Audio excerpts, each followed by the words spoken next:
Air layering is an excellent way of obtaining duplicates of our fruit trees.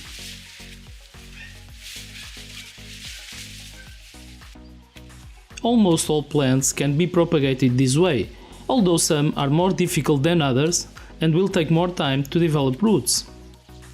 The air layering process stimulates a stem while it's still attached to the parent plant, making it develop into root tissues.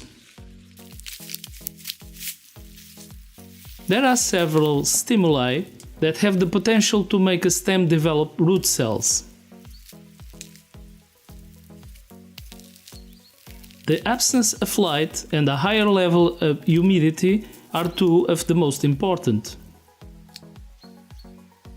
The use of rooting hormones can speed up the process, especially in plants that are a bit more difficult to air layer, but is usually not essential.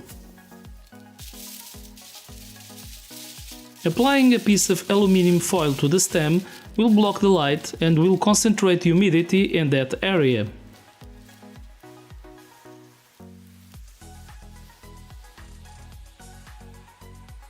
After a few weeks or months, depending on plant type and time of year, the stem will start to develop root bumps.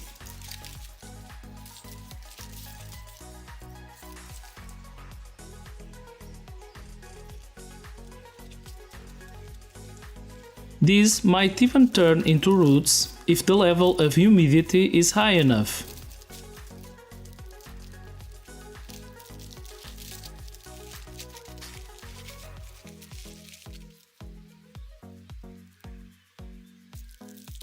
This simple method can be used to check if a plant type is a good candidate to air layering and to avoid the use of rooting hormones.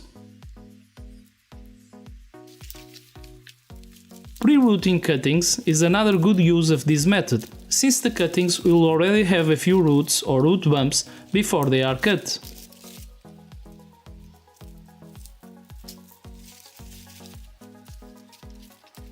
Remember to always leave a couple of leaf nodes between the pre-rooted areas so the cuttings can grow new leaves from those areas in the rooting process.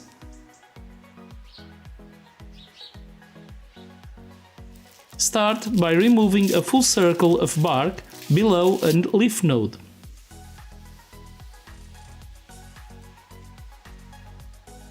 It's best to use younger branches, 1 or 2 years old.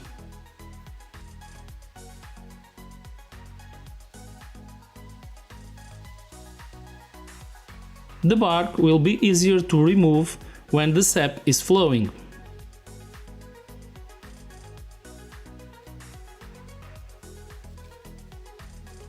In most areas, the best season for air layering is the spring or when the plants are actively growing.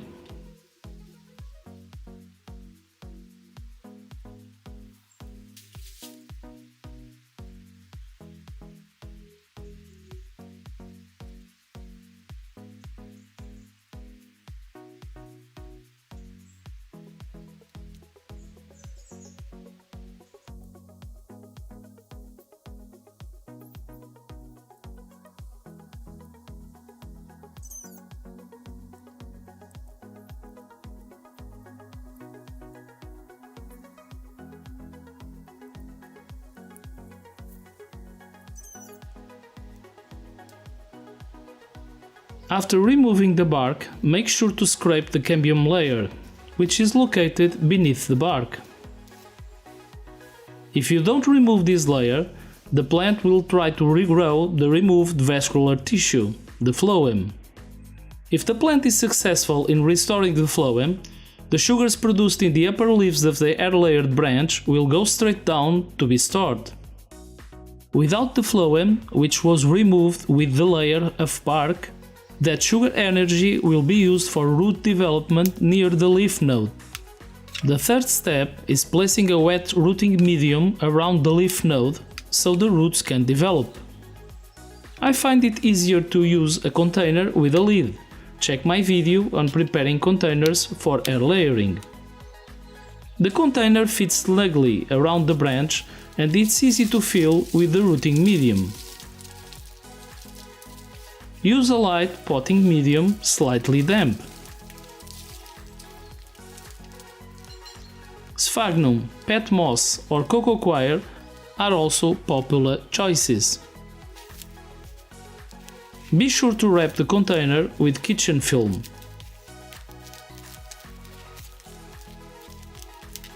This will make sure the medium doesn't dry out before the roots have a chance to develop. You can also use a plastic bag or aluminum foil to hold the rooting medium. So, these are the main steps. Cut below a leaf node.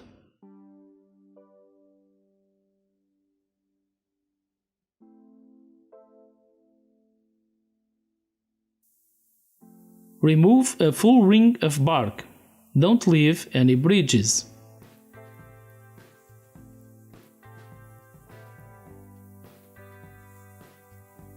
Scrape the cambium layer.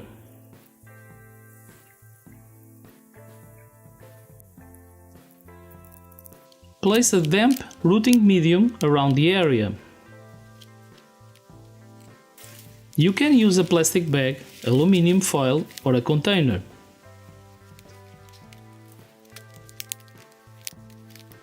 If you use a transparent container, it's easier to check for root growth.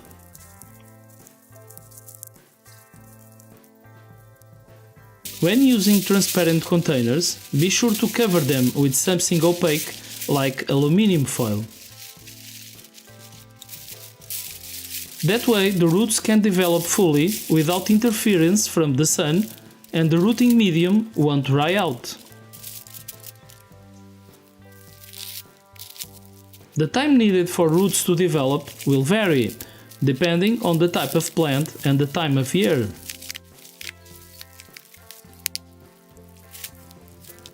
I like to use the container method because we can forget about the air layer and the roots will still be viable after many months. With experience, you will know how many months are necessary to develop roots for each fruit type. 2 to 4 months are to be expected in most cases, but difficult to root varieties can take a bit more time. Avoid air layering plants that don't grow well in their own roots. In this case, it's better to plant a resistant rootstock and graft the desired variety.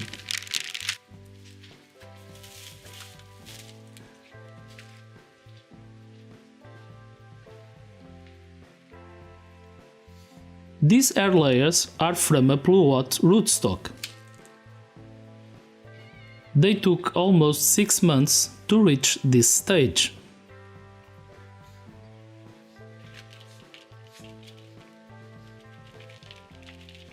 So, remember to be patient with plants that are more difficult to root.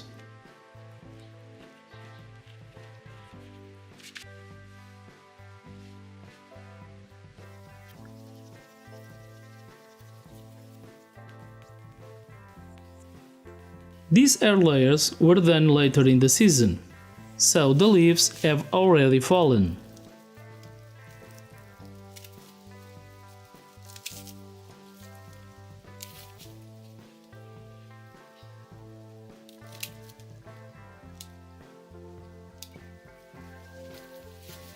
When removing air layers with lots of leaves, be sure to remove most of them, so the small root ball can sustain the new plant.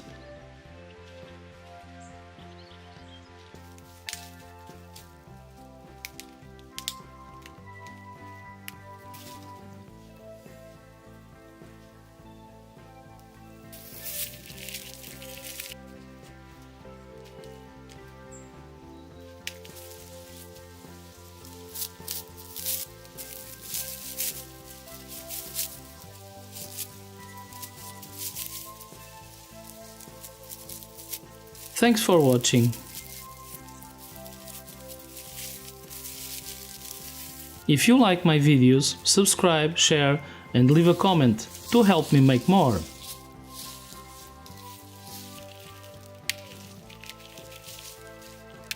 Click the bell to receive notifications of new videos.